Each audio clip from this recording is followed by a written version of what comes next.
Siguiente, número 8, la agonía en Getsemaní, del versículo 32 al 42. A ver. Llegan a un lugar llamado Getsemaní y le dice a sus discípulos: siéntense aquí mientras hago oración. Y se llevó con él a Pedro, a Santiago y a Juan, y comenzó a afligirse y a sentir angustia.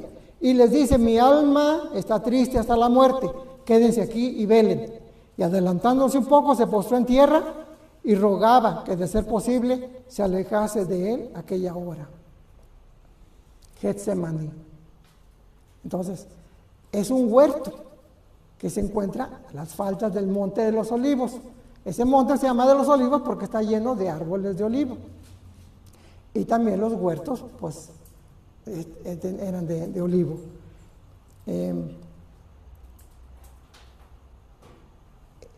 La palabra Getsemaní es una palabra que significa prensa de aceite. Eso significa prensa de aceite. Entonces, ahí agarraban las aceitunas, las ponían en esa prensa, daban vueltas y vueltas y vueltas y vueltas, y empezaba a escurrir el aceite de olivo. Pero cuando está saliendo, y no crean que ya se acabó y todavía quedaba ahí. ¿Han visto los molinos cuando van ahí? Van a que muélame la carne, pero ya ahorita la compramos ya molida, ¿verdad? Pero cuando vas al mercado todavía tienen esos molinos y no, pásemela otra vez, le dices, ¿verdad? Para que quede. Entonces, así ellos volvían a agarrar y lo volvían a machacar, a machacar, a machacar. ¿Saben de qué color salía? Rojo. El aceite de oliva virgen, totalmente virgen, si te fijan, no es transparente, casi es espeso, ¿verdad? Es espeso y tiene un amarillo que no es muy transparente. Entonces, fíjense, ¿qué les habla eso? Jesús va a Getsemaní. Va a Getsemaní a ser triturado de tal forma que hasta de sus poros iba a brotar sangre. Entonces, es un lugar de prueba. Jesús acostumbraba a ir a Getsemaní, ya no fue la primera vez. Acostumbraba a ir ahí a orar. Y dice: siéntense aquí mientras hago oración. Para Jesús la oración es algo fundamental en su vida. Jesús oró. Algunos momentos de la oración de Jesús los empezamos a encontrar desde el momento en que su vida fue una vida de oración, porque la Virgen María es una mujer de oración. Los judíos devotos son de mucha oración. A lo mejor los judíos rebeldes no, pero aunque sean rebeldes se levantan siempre con el pie derecho. No, es que así se tienen que levantar con el pie derecho, no tienen que bajar el izquierdo, primero el derecho y bajan. Y una de ceremonias, son gente de mucha oración. Ahora, imagínense, ¿de dónde aprendió Jesús la oración? De San José y de María, ¿verdad? Bueno, entonces Jesús es un hombre de oración, pero de profunda oración. Recordamos cuando Jesús va a ser bautizado, dice en la Escritura, y estando en oración, dice, si empezamos a leer con detenimiento los versículos que dice, cuando fue bautizado, dice que él estaba en oración y fue cuando se oyó la voz del cielo que decía: este es mi hijo amado, y vino el Espíritu Santo en forma de paloma que se posó sobre él. Entonces, él estaba orando. Otro momento de oración importante, después del bautismo, ¿a dónde fue Jesús? Al desierto, a orar, a fortalecerse. Entonces Jesús va a orar para tomar fortaleza. Él oraba para que Dios lo guiara, para que Dios lo iluminara, porque todo lo que él iba haciendo, hagan de cuenta que en la oración él recibía de Dios un programa. Dice el Isaías, el cántico del servidor, que es una profecía sobre Jesús, dice: cada mañana me despierta para escuchar su voz y conocer su voluntad. Entonces, aquí está Jesús orando. ¿En qué otro momento encontramos a Jesús orando? Cuando eligió a los 12 apóstoles, ¿se acuerdan que tenía 72 discípulos? Y lo dice, estando en oración, después de haber orado, dice, elige a las personas, a los apóstoles. Acuérdense de otro momento. Después de que sana a la suegra de Pedro, y luego se va a orar. Sí, pues primero se sientan ahí para que les coman. Sí, ¿verdad? Se sientan y los sirve. En la noche dice que se iba a orar. En la noche se iba a orar ahí de la casa de Pedro. Cuando tuve la oportunidad de vivir ese regalo que me hicieron de ese viaje a Tierra Santa que les he platicado, fui a la casa de Pedro. Pero no dejan entrar ahí porque ya les expliqué, ¿verdad? Que todo queda sumergido, sepultado. Entonces la casa de Pedro está sepultada y ahí hicieron una iglesia. Y entonces tú entras a la iglesia y en medio de la iglesia hay un hoyo y ahí ves ahí hacia abajo, ¿verdad? Entonces, y ahí cerquita está el mar de Galilea. Entonces andaba por ahí y yo le caminé por ahí donde había unos arbolitos. Dije, seguro que Jesús aquí se venía ahora, porque estaba cerca de la casa de Pedro, ese lugar así como apartado, ¿verdad? En Cafarnaúm. En Cafarnaúm. Cafarnaúm. La ciudad, también se llama la ciudad de Jesús, porque ahí vivió prácticamente sus 3 años de ministerio. Pero, nacido en Betsaida. Sí, pero ahí es donde históricamente ahí ponen la casa. A lo mejor sí, dicen, nació en Betsaida, pues se fueron a vivir. Es un pueblo de pescadores. Sí. Entonces, la oración. La oración también cuando resucitó a Lázaro, ¿se acuerdan? Que dijo, Padre, gracias porque me escuchas, más esto lo digo por ellos, ¿verdad? En toda su vida un momento de oración. Y pedía luz, sabiduría, respuesta, pero aquí estaba pidiendo fortaleza. ¿Quiénes? Pedro, Santiago y Juan son sus más íntimos. Y entonces comienza la pasión de Cristo de una forma muy fuerte. Comenzó a afligirse y a sentir angustia y tristeza hasta la muerte. Bueno, ahorita explico eso, de estos dolores de Cristo en ese momento de angustia.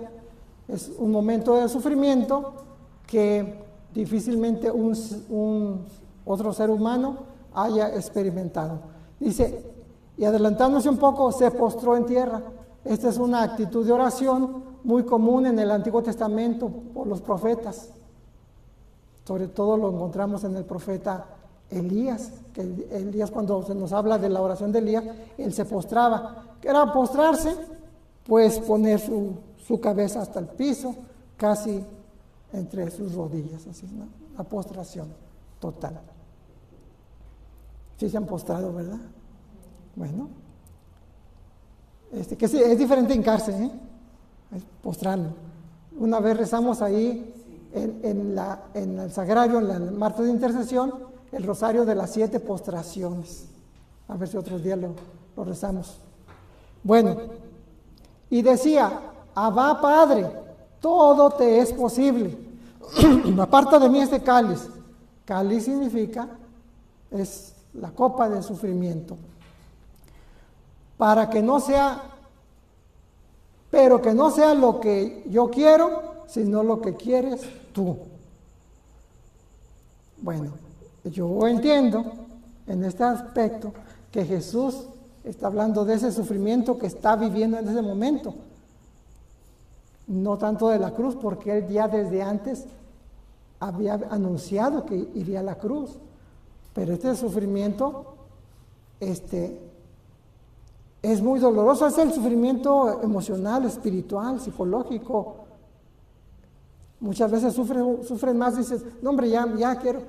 A veces, por ejemplo, te van a poner una inyección y andas, ay, ¿verdad? Dices, no, ya que me la pongan, ¿verdad? Así que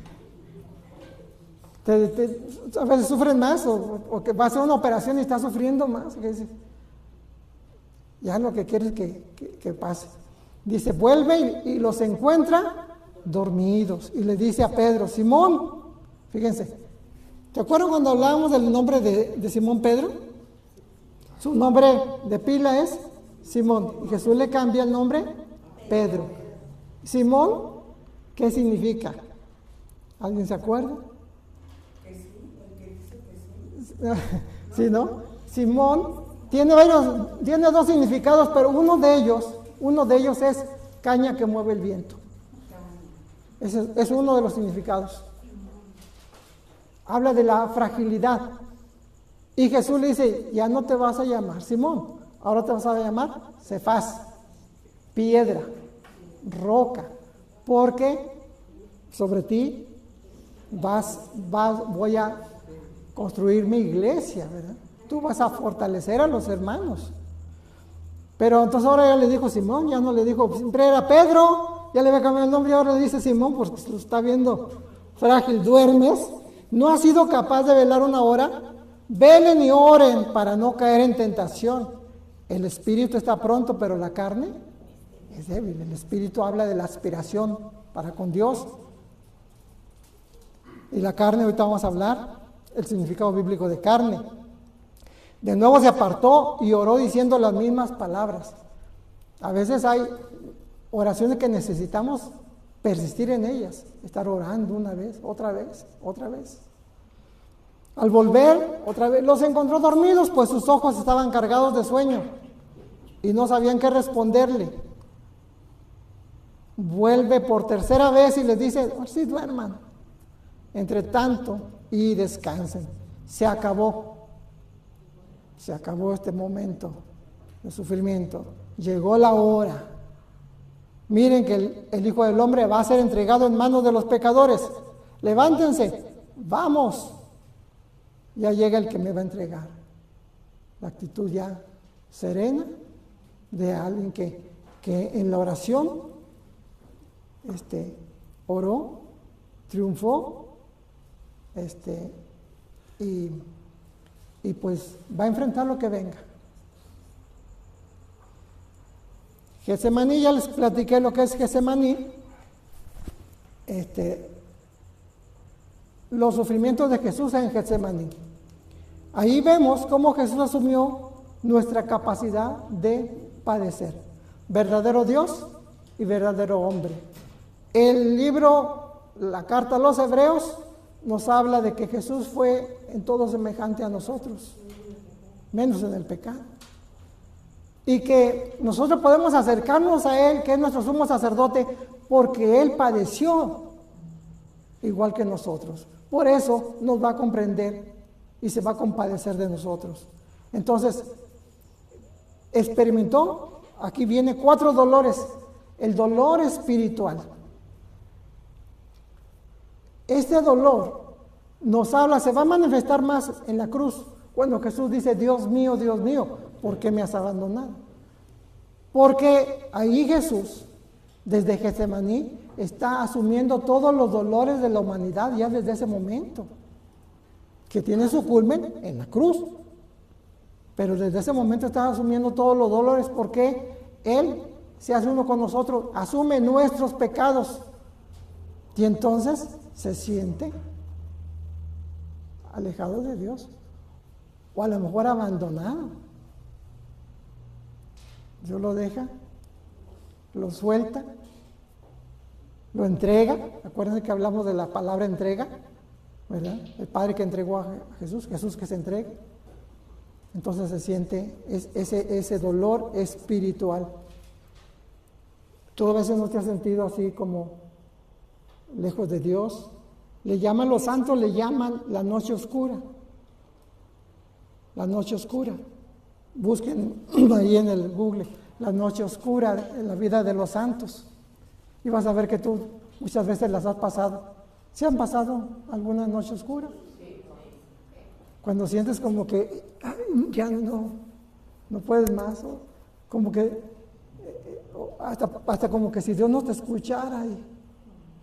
¿Saben quién vivió la noche oscura por muchos años? La Madre Teresa de Calcuta. Ella menciona, ustedes dicen, no, hombre, pues que es que una gran santa y sentía la presencia de Dios y en todos lados, no sentía nada. Obraba por amor, en fe, actuaba sin sentirlo. Experimentó dolor moral, porque él sabiendo lo terrible consecuencias del pecado, lo que ofende a Dios, y él lo asume el pecado, tu pecado, mi pecado, ese pecado, lo toma Jesús, se hace pecado por nosotros. ¿Sí sabían eso? Es una cita de la Biblia. Jesús se hizo pecado por nosotros. ¿Cómo que se hizo pecado? Sí, tomó los pecados del mundo. Tu pecado, mi pecado. Experimentó dolor emocional. Se siente abandonado, se siente traicionado, se van todos. Es un dolor emocional. Y el dolor físico también. Oye, cuando estás con mucha tensión, hasta el cuerpo lo resiente. En este texto no habla de que sudó gotas de sangre, pero los otros evangelios, los evangelios sinópticos, Mateo y Lucas, nos hablan, nos profundizan más. Acuérdense que Marcos es un evangelio corto, ¿verdad? Entonces, los momentos de oración de Jesús, ya les comenté ahorita esos momentos, pero este momento en Getsemaní fue sobre todo para pedir fortaleza de su Padre Dios. Otra cosa importante, la oración perfecta de Jesús. Esto deja mucha enseñanza para nosotros. ¿Cuál fue su oración de Jesús? Abba, Padre, si es posible que pase de mí este cáliz, pero que no sea lo que yo quiero, sino tu voluntad. Fíjense ahí, entonces encontramos dos cosas. Primero que nada, la confianza en que Dios solo concederá lo que nos convenga. Abba, esa palabra aramea significa papi. ¿Cómo le dice a su papá de cariño? Apá, papi, papito. ¿Sí, verdad? Normalmente apá. Entonces, esa expresión de cariño para el papá, dice, bueno, a veces hay quienes acostumbran padre, ¿verdad? Así, dicen padre, lo dicen también con cariño, pero esa es esa expresión, Abba.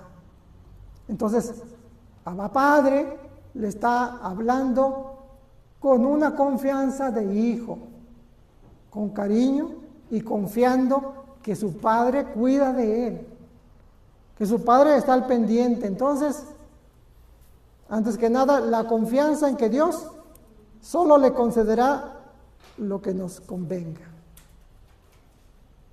Entonces, cuando le pides a Dios con esa confianza. Segundo, la certeza de que puede conceder lo que sea que le pidamos. Porque dice, Abba Padre, todo lo puedes. ¿Sí? Mire, vamos a ver la cita. Ahí dice. A ver si está. Acá. Mire, Abba Padre, todo te es posible.